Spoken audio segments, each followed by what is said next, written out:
15 years ago,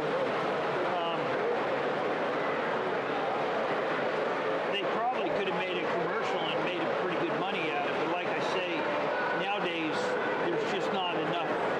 There's just not enough people in the industry to manufacture stuff like this.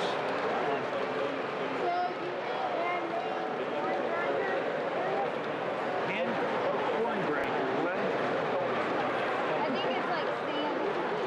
Well, this is actually ballast from the woodland scenes, plus a few other chunks that just roll down there. It's always interesting when a spider web comes out.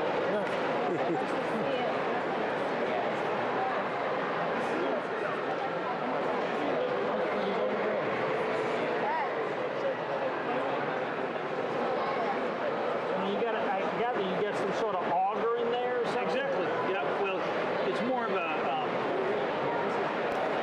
paddle wheel. Okay. The auger would have same idea, thing rotating that Just to keeps push it. pushing. Yeah. something out. And then you had, and then you got your levers in there.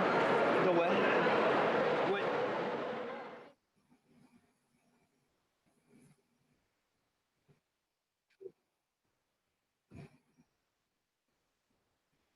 Welcome to Model Railroading Live, the #1 model railroading show in the world.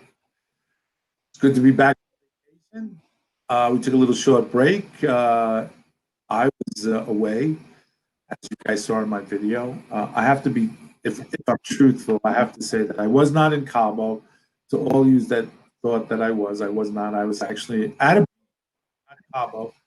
I was at Manhattan Beach in Brooklyn, New York, and I filmed that just to give the illusion that I traveled far and wide when we were on a break from Model Railroading Live. But John, did you go anywhere when we had taken a break? Nah, John didn't go anywhere either. So we were here, but we took a much needed break to recharge our batteries and get ourselves together and get ready for our opening season. A lot in store for you. Like I said, this is Model Railroading Live. It's September 2nd to 2022 already. And this is the best place to be because this is the only place you don't have to get tested to come in. You can just come in. You don't have to wear a mask. You don't have to get a nose swab. You don't have to do any of that. So, that's where we're at. And tonight's show is Who's Big Bill Talking To? But before I get to my guest, which I know you're all anticipating because I mentioned it on the thing, I have to do my homework here. On September 9th, September 5th is going to be, that's a Saturday night at 9 p.m. Eastern Standard Time.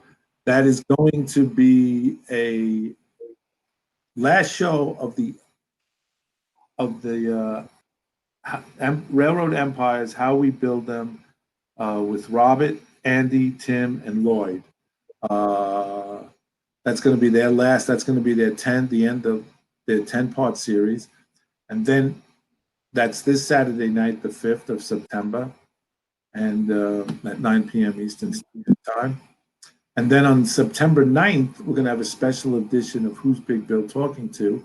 And we're going to have the Fab Four, the gentlemen that were on, Robert Haldeman, Andy Crawford, Tim Wayman, and Lloyd Heckley from that show. And we're going to go over the show basically as an after-show thing, talk about what they thought the show, what they expected, what they want to do in the future, and stuff like that. And then on September 9th, we're going to have, that's the 9th with them. On September 10th, Johnny's Train Talk Show comes back on Thursday evening at 9 p.m. Eastern Standard Time. And he'll be doing his Train Talk Show. That's where you, the viewer, can come in like we're doing here and get involved and have a camera and a good internet. You can do that. You can bring any questions you'd like, and talk to all those that are in the same like-mindedness of you. My good friend, Frank DeLauro, if I'm understanding this right, Frank, you're saying that the illustrious pitcher for the New York Mets, Tom Seaver, has passed away. I believe that's what you're saying, and our condolences out to the Seaver family. I grew up with Tom Seaver as a New York Met. He brought us to the '69 World Series. good guy. My father loved that guy, Tom Seaver. Anyway, I'm sorry to hear that. Really am. But anyway, we're back, and tonight's guest is Jimmy Simmons of Monster Model Works. Jimmy, thank you so much for being a part of this show and being on. We greatly appreciate it. We know that you're busy, but thank you so much for being a part of this. No, I appreciate being invited, Bill. Been looking forward to it. So tell me, give me a little history of Monster Model Works. I'm glad you're wearing the hat, because I stumble over it. It's monster. It's like, really say it really fast. Monster Model Works. So I'm glad you're wearing the hat, because it'll keep me on track. Give us a little history of Monster Model Works. How did Monster Model Works come about? You know, my dad was a big Boston and Maine model railroader. I mean, I grew up with basement-sized layouts. I grew up with guys like Dave Frary, Scott Mason, Bob Leonard, Dick Elwell, all spending time at my house working on layouts and building. And as a little kid, I didn't know that was a knowledge that most people don't get in their lives. And so I never cared for the trains as much, but I loved the buildings. I loved the scenery. And that's where I spent my time. And so as we all get older and we go get careers and families and you get away from it all, in my mid-30s, I got back into helping my dad with his layout, building structures and so forth. And I was working for an internet technologies firm at the time. So hence, going online and looking for stuff and finding things and information was natural. So I found the railroad line forum. And one day I was reading some comments and I see a comment from Scott Mason. And now this is like 20 years later. Right. And so I reached out and I said, hey, is this the Scott Mason that used to come to my basement and so forth? And at that point, it was like instant friendship. He took me under his wing. You know, he had the podcast, the Scotty Mason show at the time, his business and so forth. And so, you know, I was going to shows. He knew I was doing clinics locally for the NMRA local clubs in San Diego, where I was at the time. He saw some of my clinics and invited me to do a clinic at his Craftsman Structure show in Massachusetts. So I went and did one of those. And at the time, I was just modeling and having fun. And then all of a sudden, the big title job, corporate, just all went away real fast. Right. And you had to put food on the table, right? Yeah, well, you know, not having a college education in 2009, 2010, ain't nobody hiring me to be director of operations for a publicly traded company for 3 divisions of their, you know, their online services, right? And so what was funny is Dave Frary had just recently left the Scotty Mason show as one of the co-hosts, and I had taken his place. Now, keep in mind, I am no replacement for Dave Frary. Dave is an amazing guy, an amazing modeler. But I became a co-host on the show. And we, you know, at the time, it was like, well, everybody's buying a laser and trying to put out parts and kits. And here I am, I'm coming from a place where I created businesses for the corporate environment. Why not create my own business? And so I turned my modeling into a business, and I bought a laser and said, what am I going to do? I had no clue. I purchased a laser and I still had no idea what I really wanted to do. And working with Epilogue Lasers, they're here in Colorado, where I'm in Colorado Springs. And so they're American-made product, and I work closely with them. And one day at one of their factories, they showed me this, I don't know, it was like a 4-inch by 3-inch piece of wood, right, that had this brick engraved into it. And it was large scale brick. It was more like G scale or F scale size brick. And I was like, how'd you do that? And they said, well, our lasers, like the one you purchased, have 3D laser engraving technology. and they said, you could do this type of stuff. And of course, they weren't going to give me their secrets, but I took this little piece of wood, I took it home and I painted it, weathered it. I did the mortar lines. I mean, and it looked spectacular. And at the time, back, I don't know what year it was, when the narrow gauge convention happened in Hickory, North Carolina. Uh-huh. Scotty said to me, he said, Jimmy, I've got an extra, size booth. I'm not using the whole thing. You want to come down to the show, advertise, hey, you've got the company started. We started with a little nail tool to do nail holes. And I was advertising and I'll custom build for you and Right. showing, what I could do. And I had this piece of brick. And I had a line, by the end of the show, I had a line of people. I must have had 200 or 300 people asking me, where can I get that in HO scale? And I said, well, I can make it for you. I don't have it. And so at that point, I said, you know what? I'm going to do brick and stone, 3D engraved in basswood. And it took me, a month or more to really nail it down because there's a lot of technology behind it, 3D mapping and all kinds of crazy stuff. And I had that technology background. And so hence, Monster Modelworks was born. And I just started putting out sheets of brick and stone. I created a corner system so that you could actually build 4 walls. And I couldn't keep the stuff in stock. And it just sort of took off from there. But all of our cool thing is that every bit of brick and stone that we produce starts with an actual photograph of an actual brick or stone wall or street that we then enhance into the 3D map and so forth to let the laser interpret that.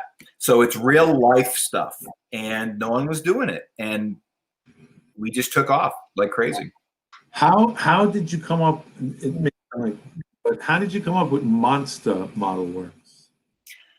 I get that question a lot. And here I thought I was being unique and different. No, it's funny because most people, when they see the hat, if I'm out and about with the hat on, they're like, hey, you work for the Monster Energy Drink Company. And I'm like, no, can't you read? Has nothing to do with that. When I first started the business, being a business person in general, entrepreneur, all my life, I did not, because I never felt that I was a model railroader. Right. I was always more of a structure guy. I didn't want to pigeonhole myself into being just a railroad business. And so I wanted to come up with a name that would allow me to sell to model railroaders, military modelers, fantasy modelers. We did work for so many different museums, architectural firms, colleges, because it's the Modelworks part of it. And we always had the term, the devil's in the details. Right. Well, I always put, I didn't want to use devil. And I said, you know what? The monster's in the details, And so I said, hey, you know what? Monster is big. It's angry. It's crazy. There's lots of good stuff going on. Monster Modelworks just sort of fit with what we were doing. And it stuck. Now you started this in July of 2011, right? That's when you first started. And when you first put out your sets and everything, did you think it would take off right away, or were you really surprised at how it, right out of the gate, it kind of just like? I had no clue. Honestly, I knew there was a need. And you've got to be able to market things. You've got to be able to do these different things. And so we actually started the company unofficially, probably 6 months before that, and then officially with the whole business license, all that crazy stuff started in July of 2011. We ended up that same year going to the Craftsman Structure Show, and I didn't even have packaging. I just had sheets and sheets. We do 12-inch long by 6-inch or 4-inch wide brick sheets. And I brought, a whole couple hundred sheets to the Craftsman Structure Show, and I sold out. And other guys are coming up to me going, I'm in the wrong business. How much are you getting for that sheet? You know, I mean, it was crazy. Right. And so from there, it was more, how do I make sure, because at the time I was trying to be like Dave Frary. I was trying to be like Scott Mason and, you know, be one of these museum quality modelers. And we all know that, you know, 95% of the modeling world is not that type of modeler. Right. So I wanted to make sure that anything I did, someone, whether they were just a beginner or if they were a completely experienced modeler, that they were going to be able to have a good result. And so, you know, we basically focused on the intro level modeler with everything we did. The funny thing is I credit my wife. She always hates me when I talk about this. She was a big part of the business and still is. In fact, she's running lasers today. She's like, show me how to run these lasers. I'll run them all the time now because, you know, we're getting back up and going. But she's not a model builder. She's never built one of my models. She's never built any model. But she's smart enough to read instructions. And if she can't understand by holding the parts together how to actually build it, I have to change how I wrote those instructions. That makes sense. So she was always the proofreader because trust me, that's the worst part of this job. Sure. Right. And a bunch of manufacturers used to call me friends and they'd joke around and they'd say, Jimmy, you're killing me. Your instructions are so good. I have to start rewriting mine, you know, in a joking fashion. But we try to make sure that if you're going to buy something from us, you're going to have success with it or at least learn something. Right. Exactly. Right. For those tuning in late or just coming in now, we're speaking with Jimmy Simmons from Monster Modelworks. He's explaining how he started his business and getting. So you really weren't. Your dad was more of the model railroader, and you were more into the background building of the buildings. That's what fascinated you, really a whole lot, you know. And how is it? How do you, Jimmy? How do you come up with the design? Like now you're full-fledged into this business and you're making sheets, bricks, roadway, stuff like that. When did you transition to doing, you know, buildings, and where do you get the ideas for making laser cut buildings? Well, probably 6 or 8 months into doing scratch building materials, now that I knew that I had a system of building, I wanted to take that system and make kits from that. So that way, if a person who never scratch built before bought one of my kits and was able to build it, they would be able to buy my sheets and corners and any other bits and pieces and create their own kit. And that is exactly what happened. We turned a lot of kit builders into scratch builders because it's wood, right? You're working with plaster. I love plaster kits, but you know, they're heavy. They can be scary. Forget about the plastic stuff. I hated building the plastic, you know, Walther's kits as a kid, and messing with the glue and all that stuff that went on with it. And so wood was the natural medium, and everybody's comfortable with it. So once I was able to put all those parts together, coming up with ideas, that's the next hardest thing, right? And so I started ultimately with what I knew. My dad was a Boston and Maine railroader, basically the Connecticut River Valley. We did a whole scene on his layout, the Bellows Falls in Maine area is beautiful for design. I know the Bellows. Yeah, I grew up going to the Springfield train show. 10 years old, I was at the show. My dad didn't build kits. Scott Mason built his kits. He bought 100 kits from Richard Fall. That, you know, Richard Fall used to build kits and sell them at the show. And the funny thing is when I got older, I'm over visiting Bob Van Gelder, who ran South River Modelworks, where I got the Modelworks part of my business name from. And I'm up in his layout, which has all his prototype kit models laying around. It wasn't completed yet. And I said, Bob, your bench work, I mean, looks just like my dad's bench work. I mean, and I think my dad liked building bench work better than anything else, right? Yeah. And he goes, Jimmy, you didn't realize this, but when your dad moved from Massachusetts to Vegas, I bought most of his old benchwork parts. This is all his stuff. Because my dad did such a good job of drilling holes for the wires and labeling everything, right? Right. And so it's having that upbringing that really made it tick. But I started going out with the internet. You know, I would walk up and down streets of old railroad towns, looking at neat buildings. I would ask customers, hey, send me cool areas to look at for buildings.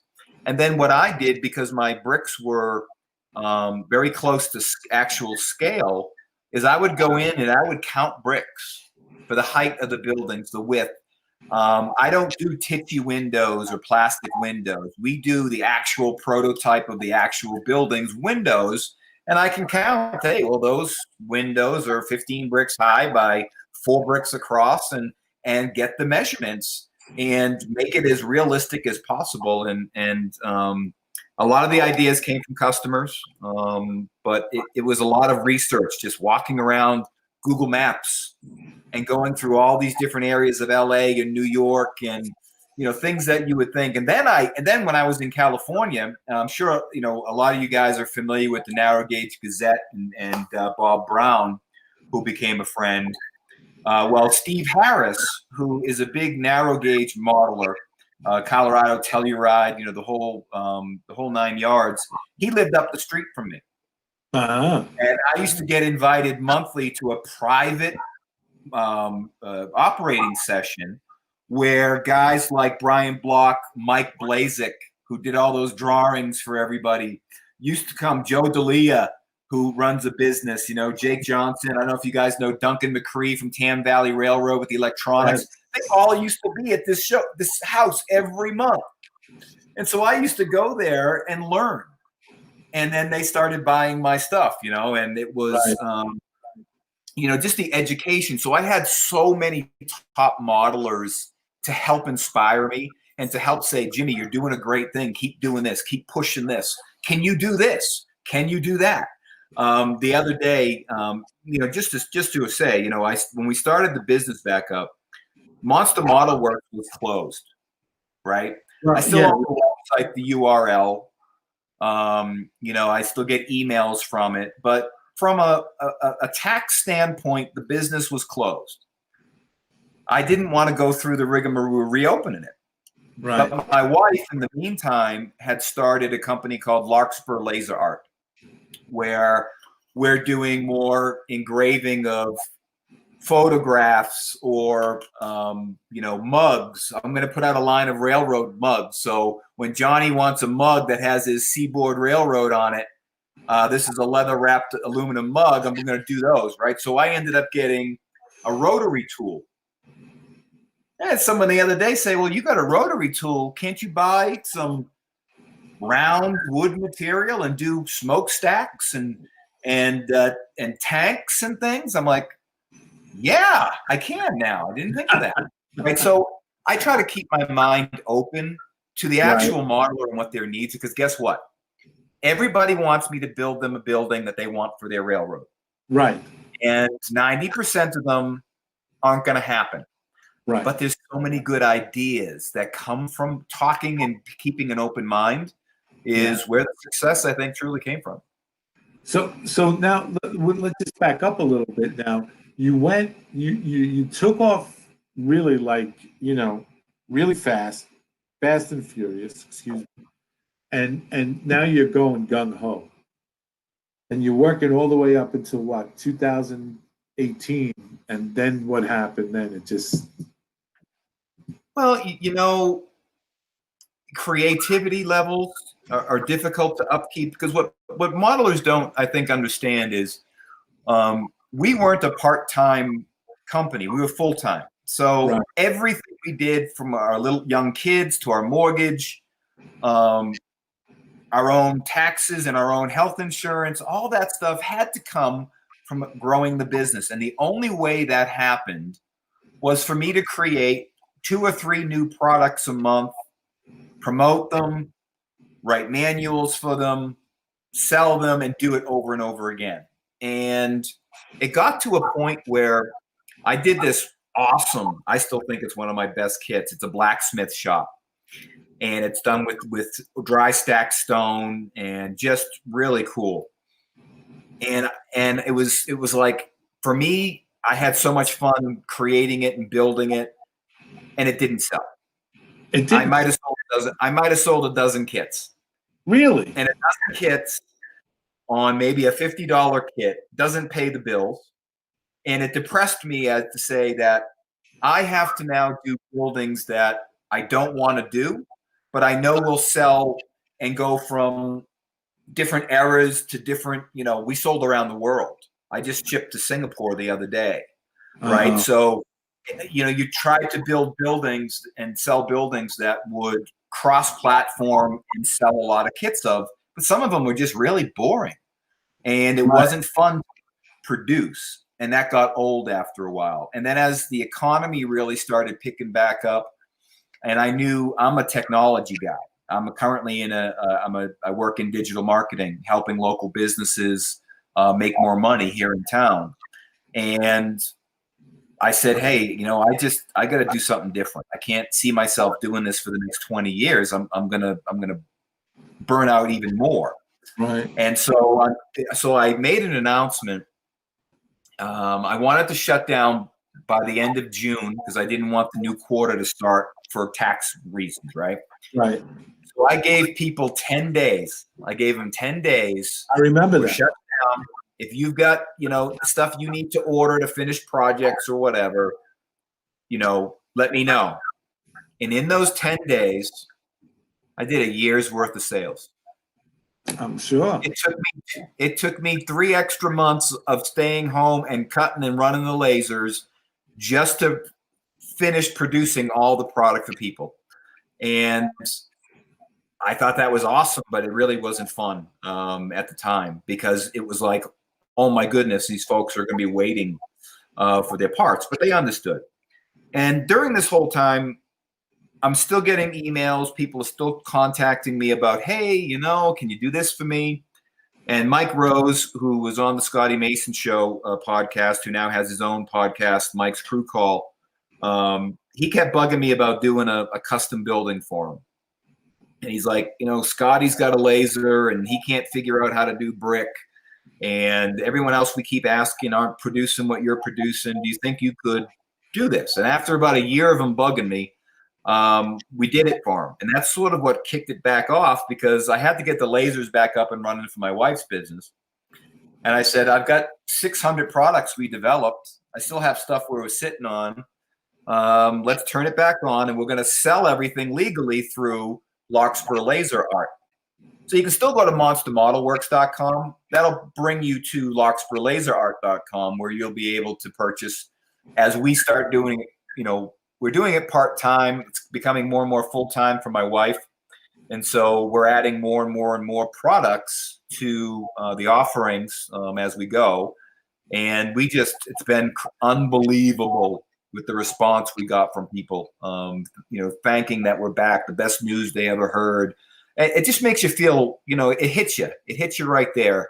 I have to say that, when we had gotten, Ralph had given us the lead to speak with you, and I reached out to you, and you called me up on the phone, you were like, you were very enthusiastic and very excited. I knew you weren't from out west because I could hear your Boston, your Eastern twang there going on. So it was good. And then, we tried to, at, Model Railroading Live, we don't really like to give away who we're having on the show, but it had come out in some discussions and people were like, you're going to have Jimmy Simmons on? What are you telling us? Are you telling me that Monster Model Works is coming back? I said, well, I can't really say anything, and I'd appreciate it if you didn't. But then when I made the announcement on the promo, then I see that, they were calling me up and they were like leaving emails and saying, hey, is Jimmy coming back? And I was like, yeah, he's coming back. He's going under, same, you can go on the line, but it will lead you to a different thing. So That's good. And I liked yesterday, the other day we were talking, and I wrote this down. You said that laser machines are, you said lasers are a hungry machine. What did you mean by that? They got to keep being fed? Yeah, well, if they're not running, you're not making money. You're not producing product. And so some jobs take 3 or 4 minutes. Some jobs take an hour. But, you're always filling the laser with material to cut something. It never stops.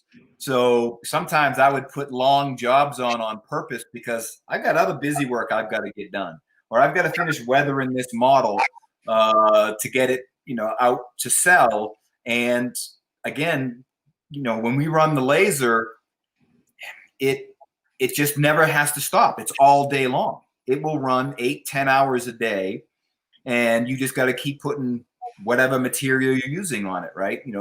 Lasers are big printers. So when the print job is done, you put another file to it, you throw some other material on it.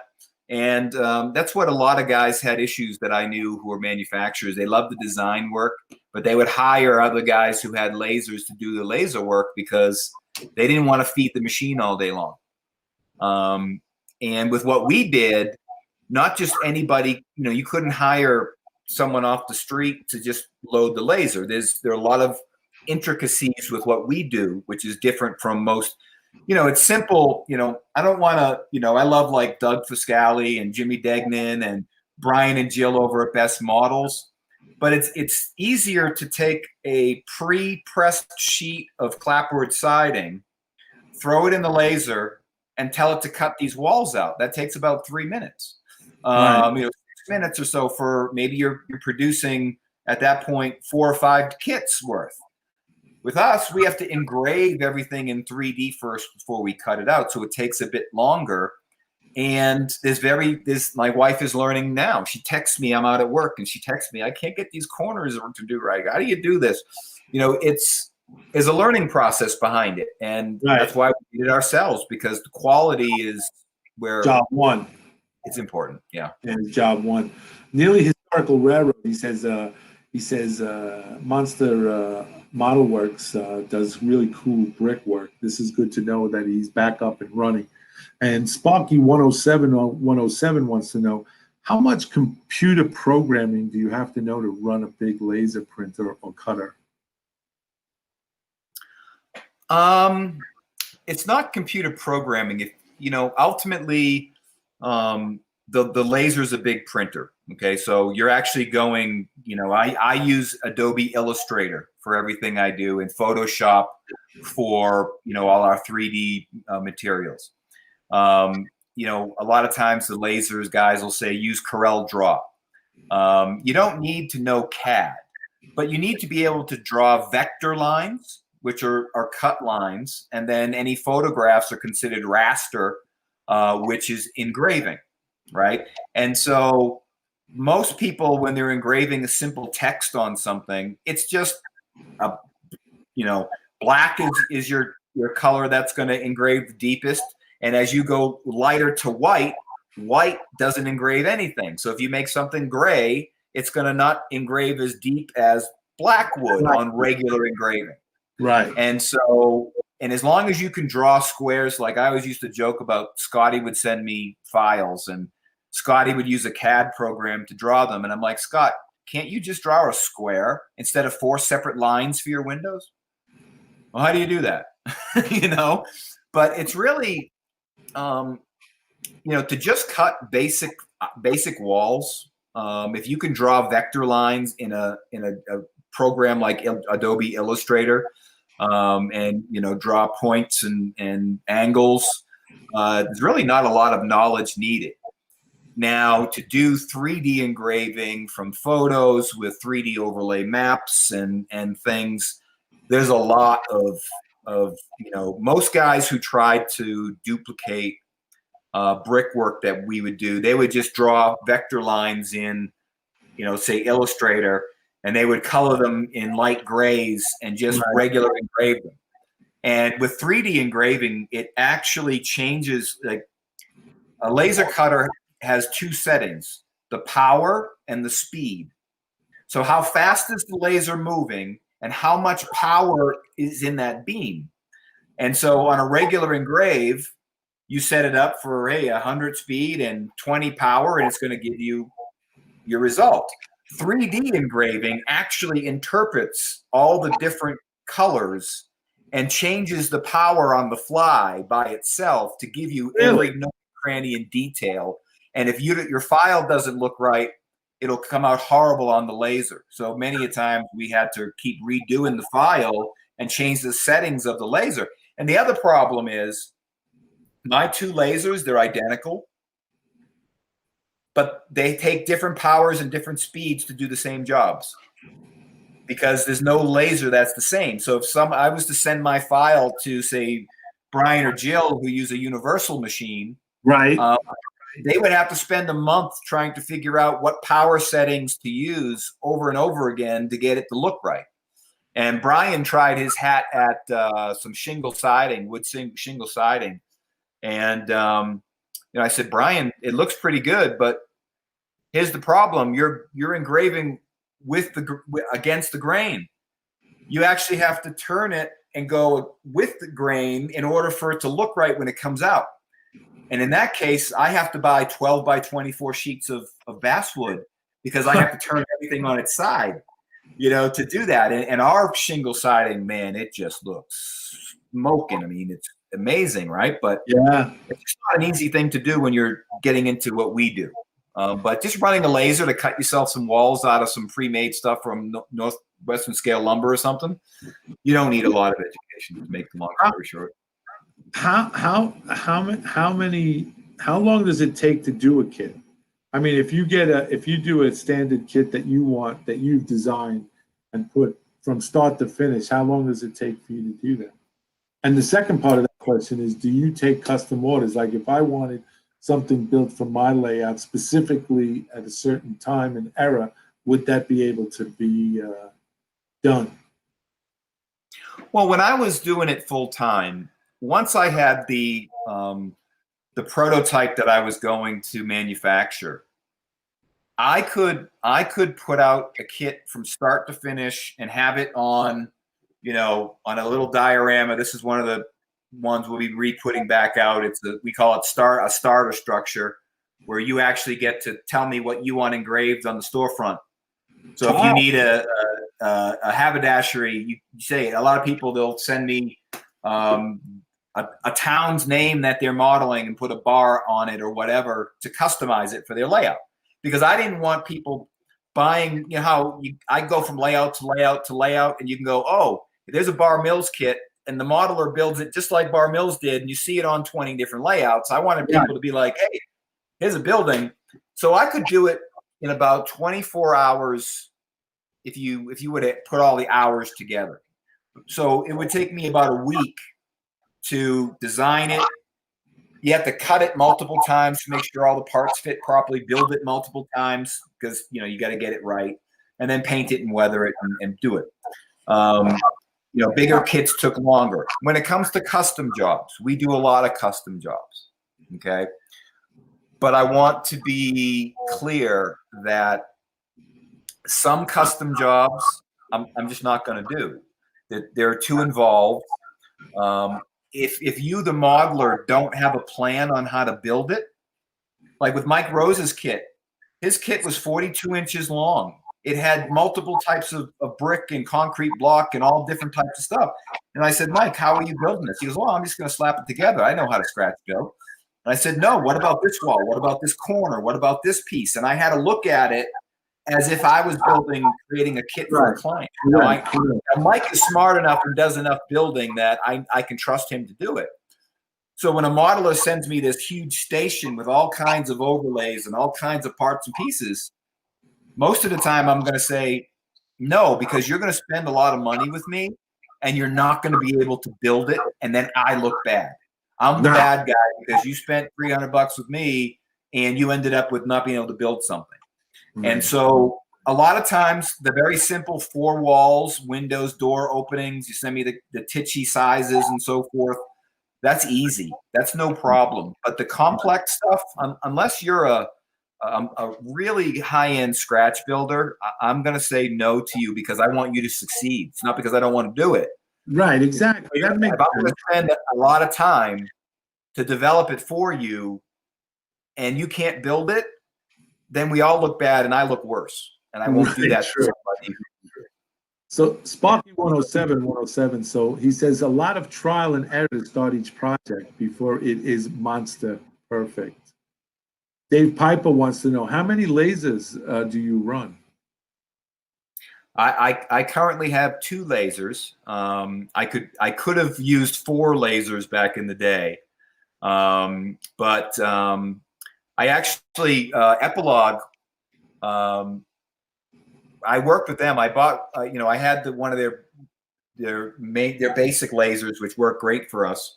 And then I said, hey, I'm going to get all tricky now, and I'm going to buy an upgraded laser from them. And when I bought their upgraded laser, it would not do what they said it would do. And I was not able to produce certain products on it because it wouldn't do what the other one's doing. And they're like, no, it works. It does that. And I sent them files, and we spent a year working on it. And they realized that I'm the only person in the world that they knew about that is doing what I'm doing with their lasers. And I was right, that laser would not do what they said it would do, that I told them it wouldn't. And after over a year, Epilogue was great enough to give me my full money back and then give me a discount on a machine to match the same machine that I have that I know does the work for it. And so it's a constant struggle because these laser tubes, as they disintegrate, I have to adjust the settings to get the same quality out and then eventually replace the tubes and then have to spend the time to create new settings again for each laser. Right. So it's a process. Yeah. The Bob's N Scale Man Cave wants to know, he says, it looks great, but does it come in N scale? Okay. Yes. Not everything comes in N. You have to understand, when I ran it as a full-time business before, 80% of my sales came from HO. About 15% of my sales came from S scale, which was very good for me with that. And the other 5% came between a split between O scale and N scale. And you can't just take an HO scale building and go ink to the drawings and turn it into an N scale kit. Right. It is like developing a whole entire new kit from scratch, and then I'm selling it for less money because it takes less time and less material to make it. And then I end up selling only a few kits from it. So it got to a point where O scale kits and N scale kits, I have a great N scale freight house flat that I loved, and I will be putting back out. All of our scratch building materials will be coming back in N scale. Okay, the scratch building stuff is fine because that's easy to produce. It's the kits that are hard to do because with S scale, it's so close to HO. The changes made didn't take much time, and I was able to sell it for more money, and I sold more of them, so it just was natural, right?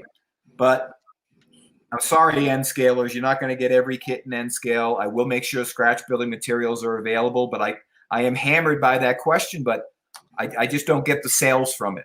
All right. And that's unfortunate. And sometimes we have to be driven by where the sales are coming from. Right. Adrian Gaston wants to know, would it be expensive for a custom job to be done, tying up a laser just to make one custom kit? Yeah, because I love doing that work. It's not about tying the laser up. My wife runs the laser, 5 days a week. I'll run the laser on the weekends with custom stuff.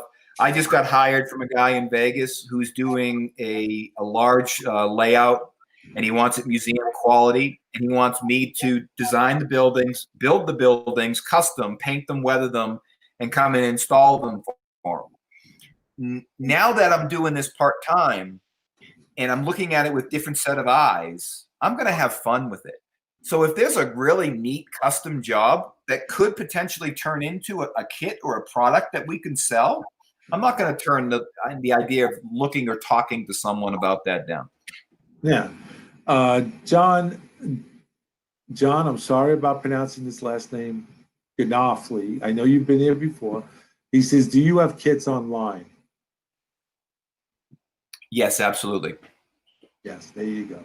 Human City. I don't have all my kits available online, but I have maybe 6 or so right now. And I think this weekend, we get a big call for our Fellows Garage kit,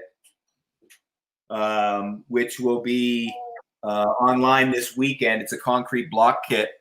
Actually, one of the reasons I love doing this, I'm going to share my screen real quick. Sure. Fellows Garage, which is coming out this weekend. Tom Johnson, customer of mine, this was back in 2015, was an article he did in Model Railroad Hobbyist. He turned my Fellows Garage into a Shell gas station. And as you can see, he did his own thing with it. And when I see stuff like this, this is actually a photo. That right here is a wall with a track. Right behind the track is a wall. That's all a photograph behind it. And he matched the road to the photo, right? Jimmy, I mean, it's not showing. You got to go to share. Oh, I'm sorry, I didn't hit share as I should have. I'll go back to that real quick. Is it showing now? Yeah, now it is. Yeah, so he turned it into the Shell gas station. And as I was saying, you see the road here, the track. Right behind this track is a wall of a photograph. So that's a wall. He matched the road to the photograph and put these 2 buildings in front of it with the track that actually runs behind it. When I see stuff like this, when guys are putting their own details in and making this happen, those are things that truly, let me stop sharing here, that make me want to continue doing the business. And it's been exciting to see those things, what people do with it. Human City Junction says it's really interesting to hear the breakdown that HO is that much more popular for your things. Dave Piper wants to know, have you looked into using a robotic arm to load your lasers to keep them running lights out? No, I don't think they make one. Okay. Oh yeah, no. And you know what? Here's the thing, guys. Lasers have I have a couple of exhaust fans that actually are, when you engrave and cut wood and other materials, it creates a smell, it creates smoke, and you have to exhaust that outside of the house. And it's small enough that within any neighborhood we've lived and next door neighbors, it's never bothered them. But the fans running all day inside the house, they heat up the equipment use. So yeah, no robotic arms. That's a good question. Nearly Historical Railroad says, I need to head out, got to work on the Playhouse for the kids. I'm excited that Monster Model Works is back. Thanks again, Big Bill and Jimmy. Human City Junction, do you have a YouTube channel, Jimmy? I started one years ago, but what I'm going to do is the Monster Model Works Facebook page is back up and running, and I'm going to be doing some Facebook Live videos on how to build with my corner pieces, how to properly fit and finish, because with our kits, it's different from, say, a wood kit from Foss, where you build each wall individually, you build weather and put your signs on, and then you put the 4 walls together. My kits, you build 4 walls with all the corners together before you paint. Right. And so I'm going to do a live video on how to do that and a live video on how to paint and weather them. And they'll always be on the website for people to watch and learn from, and continue to do that for other products as well as we get going here. Yeah, Ralph from Zeddy says, I finally got, he says, welcome back, Jimmy. Good to see you. Glad to see you're back at it. Are You Naked 4 says, I'm a huge fan of. Ralph is a great customer. Absolutely. Ralph is great. So on the maintenance of these machines, I'm curious to know how long does it take? How long is the machine down when there's maintenance on it? The most maintenance really is cleaning it. Okay. Sometimes, you've got lenses and you've got their whatever they are. They're pieces of rubber with sticks in them, and they run your X and Y's, right? Sometimes those wear out. Those take 5 minutes to replace. Everything Epilogue did for fixing something is they can send you the part and everything comes out as a whole and goes in as a whole. So that part's easy. What takes time is cleaning it, because as the exhaust happens in the backside of the laser, it is filling up with dust and debris that you have to open the back up, vacuum it out, sweep it out, clean it out. Because if you don't, these things will catch fire. And I've got fire extinguishers next to each laser. And so that can take, a couple hours to clean both lasers on the weekend. And I'll do that every couple of weeks, depending on how much we're doing, depends on that. But usually these machines, they run like Epilogue keeps these Zing lasers running 24/7 in their offices. And it really, they're meant to be workhorses. And so it's mainly the cleaning that takes the time. That's interesting to know. How long does the laser? I have found that they last between 4 years, 5 years. And, the overall cost of the machine may be like 12, 15 grand. But the tube itself, when you replace a tube, it's like a battery in your car. When you bring it into the store, they give you money for part of the tube because they take the tube back and refurbish them. And so a tube can cost a couple of grand every 4 or 5 years. And so, with what we're doing, they've paid for themselves 10 times over, and they owe me nothing. And they still, after a couple of years, I turned everything back on. They worked like a champ. My ancient 3D printer, which is ancient today from before when I had it, I turned it back on. I put a file to it. It's putting out, my wall anchors that I do, and we do these downspouts and different. I don't buy detail parts from anybody. We make everything. I was just going to share this photo, and I wanted to share it now. This is your McCampbell's storage. Can you see it? Yes. And you have those rivets on the front, those star rivets. Those are iron wall anchors, which you see in a lot of older buildings that pull the walls together and hold them together. Right. Now, you make all those? Yep. So everything. Yeah, I got a bag of them right here that we printed this morning for one of the other kits we use. I designed them in the 3D software and you print them. I'm gonna upgrade my 3D printer to a more modern one where I can get much higher quality detail parts. But right now, from what we did before, like I said, it's like a champ. Turned it back on, it works.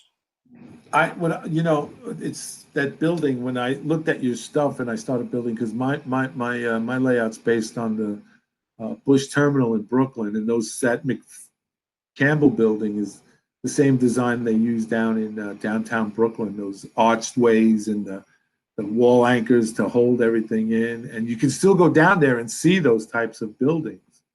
You know what that building actually is? It's in LA.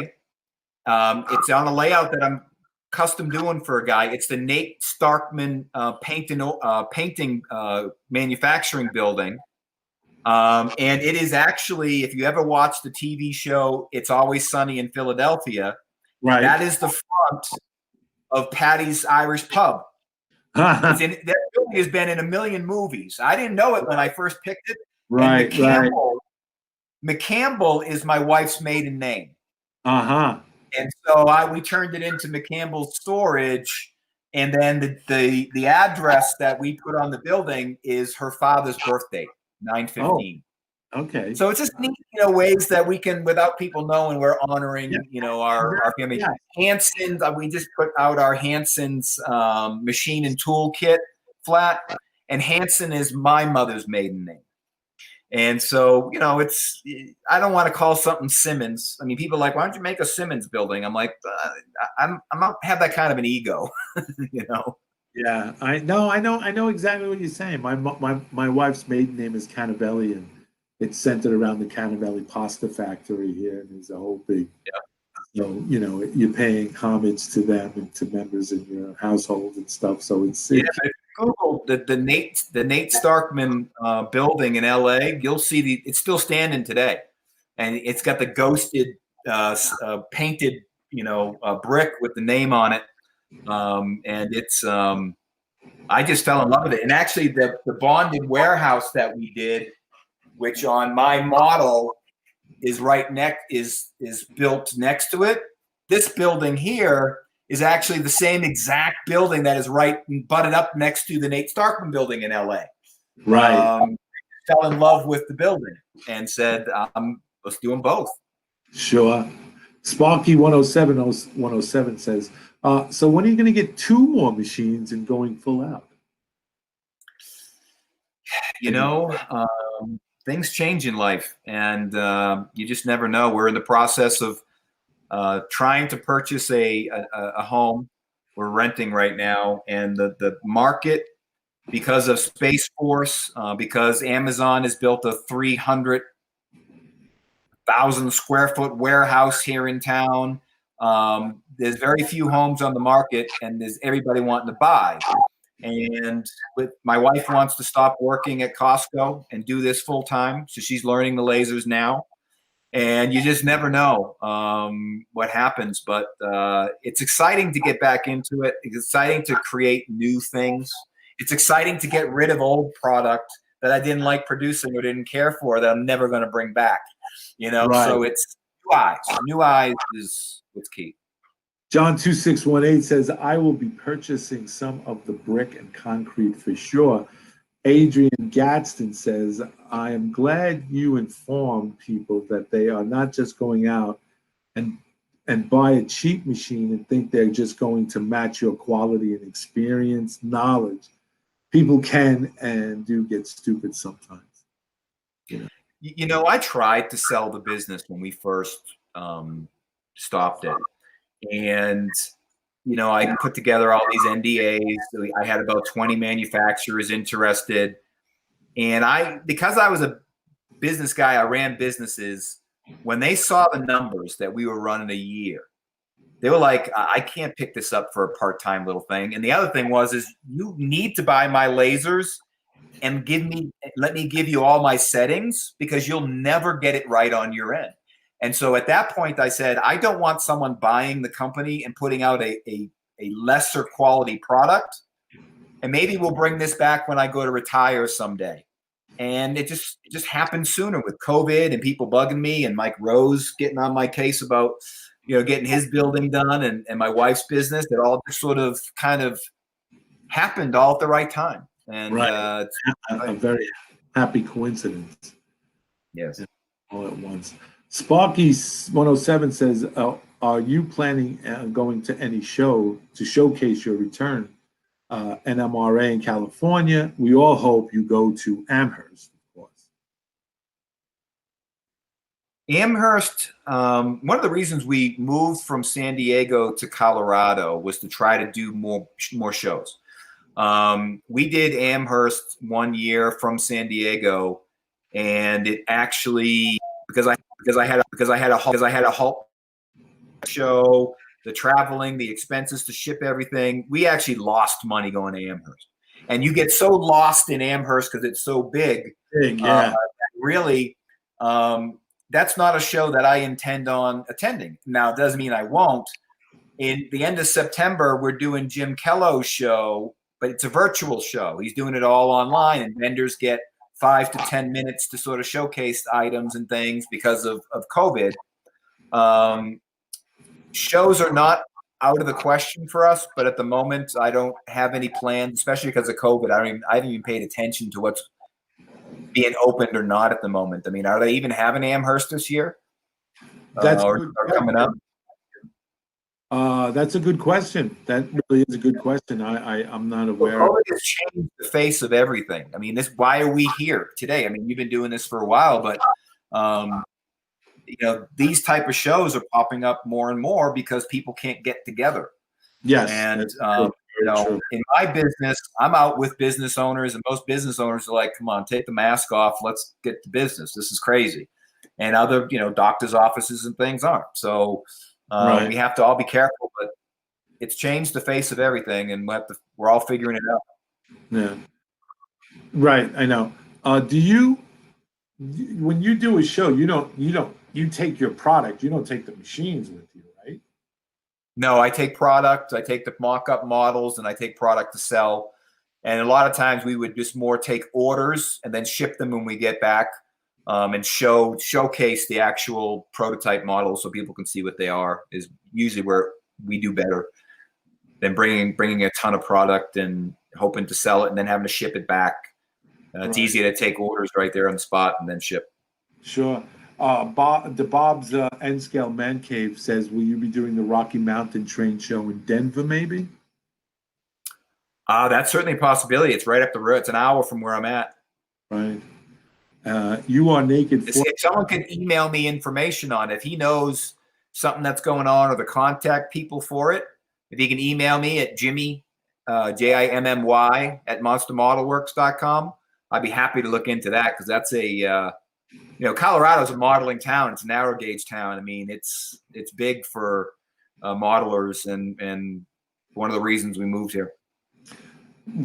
Why are you naked for wants to know, when can I start sending you my paychecks? LOL. We're selling now, man.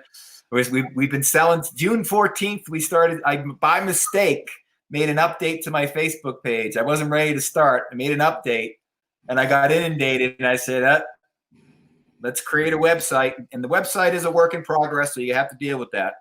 I didn't go out and, I'm not spending the $200 a month on the system I had before, because we're doing it part-time. We're trying to build it up. So, but no, we have kits, we have parts, we have different scales, road materials, our terracotta coping, brick copings, products like that are all available online now to purchase, and plus some HO kits. Sparky wants to know if you can show the laser machine. Is that possible? Could be. Don't sweat it. Well, let's see.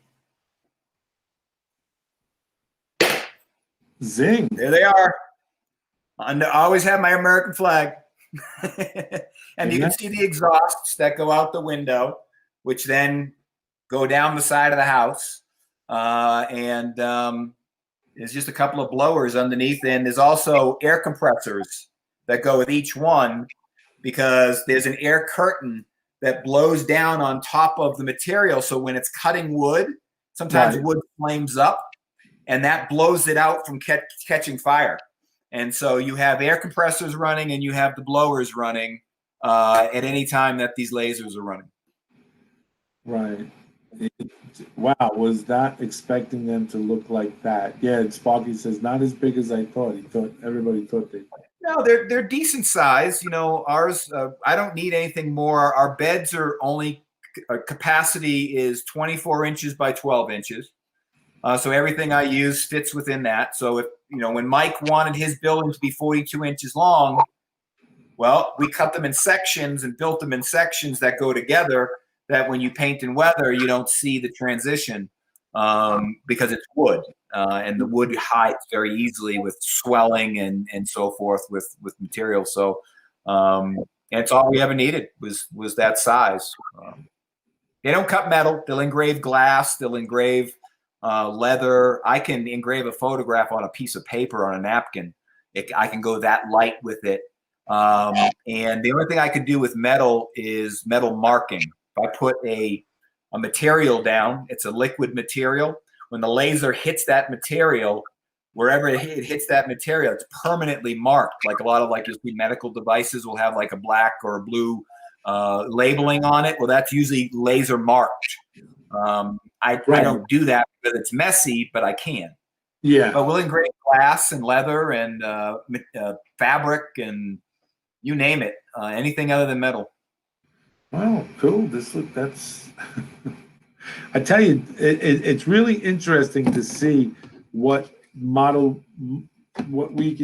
what people can do in the model railroading community, and doing.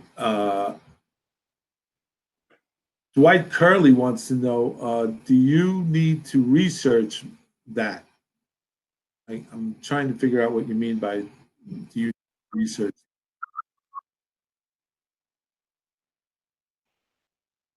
What wash tubes do you use?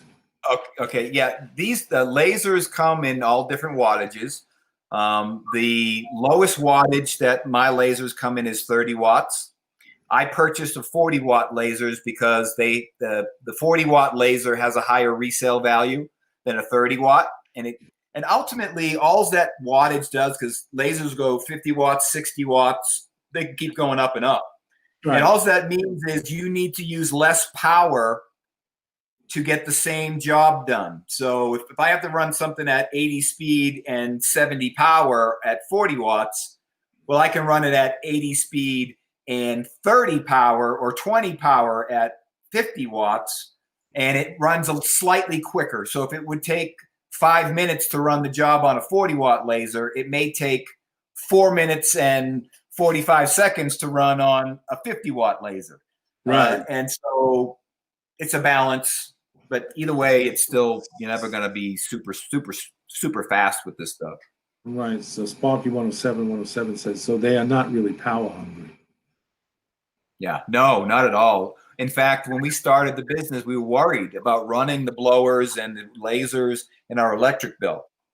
And we barely saw a bump in the electric bill once we started and running them full time. They really are not. In fact, they are graded as a home printer. They are graded for home-based use, and they're energy efficient when it comes to that. New Haven Rails, he says, Monster Modelworks has great products. I use them to scratch build numerous structures, including the Waterbury Pen Company. Great products, Jimmy. Thank you. No, I appreciate it. Like I said, we felt so much love, even when we were shut down. I've never experienced that before, ever. And when we came back, I was floored. My wife is still, Lisa, she says, I cannot believe the comments that we get, thousands of comments online or emails to me with how we've now changed the way they're thinking on how they're going to finish their railroad. We sold dirt for years. Yeah. Diorama dirt. And everyone's asking, are you getting dirt again? And the dirt I get, it's in, Southern Nevada. And I said, right now, no. But now that I got this client that's going to bring me to Nevada, to Vegas, when I go out there, I'll be bringing dirt back at some point. And because I couldn't keep it in stock. It was amazing. Stuff like that. It's just crazy. It's just, who knows? Ralph wants to know, Ralph Renzetti says, are you still entertaining custom work for modelers? Yes. Send me photographs, and then once I look at the building, I can have a better answer for a modeler. And then I like to have a conversation with the modeler to make sure that there is a plan to build it. And then usually if it's a simple building, it's not very expensive. I usually charge the same price as I would charge for a sheet of brick that someone would buy. And then normally there's a small charge to cut it and draw it out. A lot of times they send me the drawing already, so I don't have to draw it. I just cut it. And sometimes it's like, hey, if you're going to spend $20 on a sheet and you send me the drawing, I'm going to charge you like $5 for me to cut it out. It can be as simple as that, or it could be, hey, it's going to cost you $400 for me to design this, draw this, make sure all the overlays, everything is the way you want it. I mean, it just depends on the project, but the photo has to be sent to me first. Sparky 107 wants to know, is there a basic kit for beginners? And how advanced does a modeler have to be for your high-end kits? I don't think anybody has to be very advanced for any of our high-end kits. You're best off starting with like the bonded, or we have our little brick Where's my thing? Our little brick jail, right? Which is this jail is we actually do the we cut the overlay so that you can paint and get your sign on the brick. And this little jail was built in the 1800s in San Robles, California. It was the actual town jail where Jesse James was known to hide out in the hills, and they think he actually spent time in this actual jail. And this jail here, which is like a $24 or $29 kit, is one of the easiest ones we have to put together. It's a real good way to base it on and not spend a ton of money to do that. But I always say start small. If you've never built one of my kits, don't buy the McCampbell building and have never built one of my kits before. You can, but you know, I bought a couple of your buildings, your background buildings for my layout, and they were easy to do. You know, I don't consider myself a high-end modeler, but the instructions. No, in fact, I loved doing clinics at the time, and I would do a 3 or 4 hour build clinic, and we'd bring one of our small kits where we actually had first-time modelers, wives of modelers who've never built kits before, and they all completed a kit before we were done, or completed enough to finish it at home and did not have issues with it. And that is one of the things that we try to make sure of, is that, you know, it's not like you're buying a fine scale miniatures box of sticks and you're going to spend 200 hours on it. I don't want that. I mean, I want you to have to do some kind of construction. I want you to have to do some kind of work with your hands, because it is modeling. But, you know, I want to make sure that, you know, the beginners, because that gets them hooked. You know, we got to get the young folks in. I would give, when little kids would come to the shows, I'd have these small kits. And I'd be like, hey, you like that? Here, take it home with you. I give it to them, right? To get them involved, get them excited. And then say, all I want is you to send me a photograph of it when it's done. Right. That's payment. That's it. That's it. You are naked forces. I am sure there are many modelers out there that don't know that you are back yet. They will be very excited to find out. John 2618 I've always heard great things about Monster Model Works. Looking forward to trying some of the products now. Sparky 107, Nevada dirt cheap. Okay. Andrew Gaxton makes a good point. He says, hey, don't be scared. Just jump in and get to building. You learn from mistakes. Absolutely. You know. Sparky 107 says, I want to hear this right from the manufacturer. What is the best glue to use on your kits? The only glue I use for everything I do is Formula 560 canopy glue. Okay? Formula 560 canopy glue. Great. It was created for military modelers for canopies on airplanes. It dries crystal clear. It has a vinyl acetate in it. So it actually, when it cures, if you put alcohol washes over it, it doesn't re-break it, you know, open that glue back up. And I'll tell you this, Mike Rose, he said to me, he goes, Jimmy, I don't like, you know, I usually use the yellow wood glue when I build wood kits. I said, Mike, use the canopy glue. And he had done a test kit for him to sort of do some building with and practice with. And he called me up and he goes, Jimmy, I used the canopy glue and I tried to break one of the corner pieces off after I glued it the next day. And the corner didn't break off. The wood next to it broke off, and the canopy glue held that well. It's the only glue I use, unless I need super glue for something crazy. Canopy glue is it, and it's easy to get. And although you guys, Bill, you in New England, you've got canopy glue season because they can't ship it to you guys in the wintertime, because if it freezes, it's dead. It's gone. It can't freeze. Yeah. So, that's your usually anywhere they sell model airplanes, you can get canopy glue. You can buy it online. But it's the only glue I use. And I recommend it in all my instructions. I always have heard Wellbond for wood, Sparky says. New Haven Rail says, I use regular wood glue on the monster kits. Sparky 107 says, gee, glad I asked. Didn't see that coming. Canopy glue. Yes, sir. Yes, sir. It's the only one I've ever used. Only one I will use. It is, Jim, I want to thank you so much for being on the show tonight. It was a great pleasure, and I know your time is busy, and I'm glad that you took the time out of your busy schedule to come and spend some time with us and announce that Model Monster Works is coming back, and we're glad. Absolutely. Bill, this was awesome. And if you go to the website, whether it's monstermodelworks.com or it's larkspurlaserart.com, at the very bottom of the page, there's a place to sign up to be on the newsletter. And when I announce new products or release new products, I send emails out. Also, the Facebook page, I announce the product releases to there as well. So if you get the word out, to either get on the mailing list or use the Facebook page, you'll be notified of almost everything that we're doing.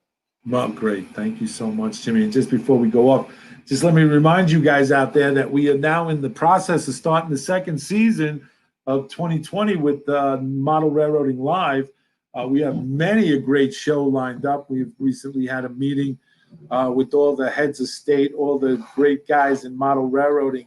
We've put our heads together. Greater minds that think more than I do. I'm just a pretty face that shows up here and everything. But greater minds have come up with good shows. Just to give you a heads up that we will be doing the 10-part series of building the railroad empires, how we build them, will be concluding this Saturday, September 5th at 9 p.m. And that will be with our Fab Four of Robert, Andy, Tim, and Lloyd. And they'll be concluding this Saturday at 9 p.m. Eastern Standard Time.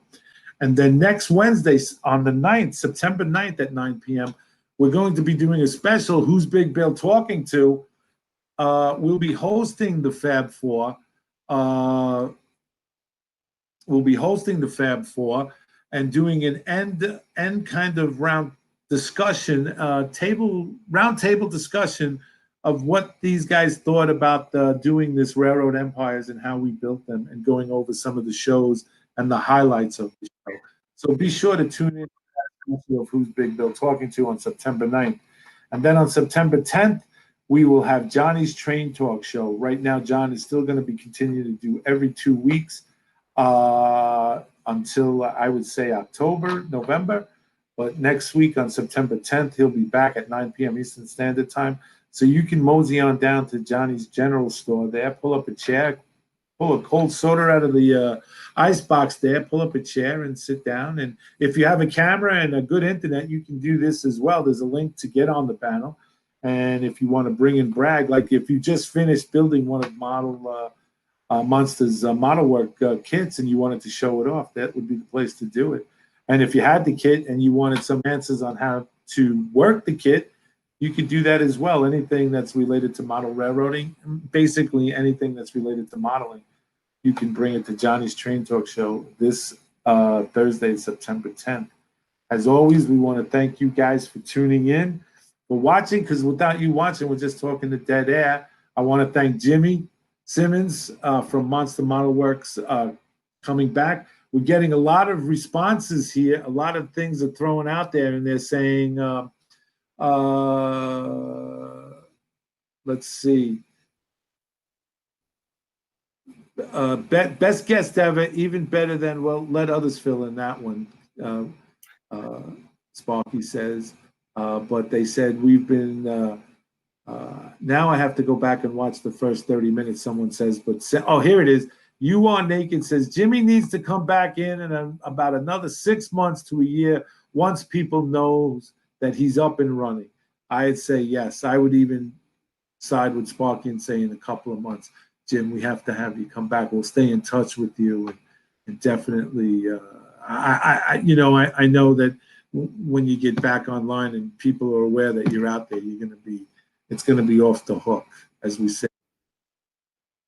New Haven Rails says, but I love doing these shows. I'd be happy to come back anytime. Sure, Jimmy. New Haven Rails wants to know, Jimmy, can you bring back the depot kit? Which one? Which one? The County Depot, or that had the green metal roof on it?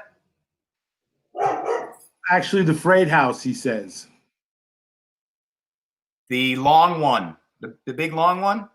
Big long one, New Haven. He's stumbling as he's typing. He's gonna mess up everything. Went to get it for you, New Haven. This one? Is that the one you're talking about, New Haven? He hasn't replied yet. This one will be coming back, and this is the one in N scale that we do. That is, I love. Oh, not the background, but the full size kit. That was my very first kit. There you go. I don't even design kits that way anymore. So if I do bring that one back, I have to redesign some of it because of it's built a different way than the whole system was different at the time when I was figuring things out. But that's the one out of Springfield, Massachusetts. That freight house was from. Right. Sparky, do you have to put together the kit of all your model kit? Well, yeah, that one you do, and most of them, yeah. All of them, yeah. All of them you have to build.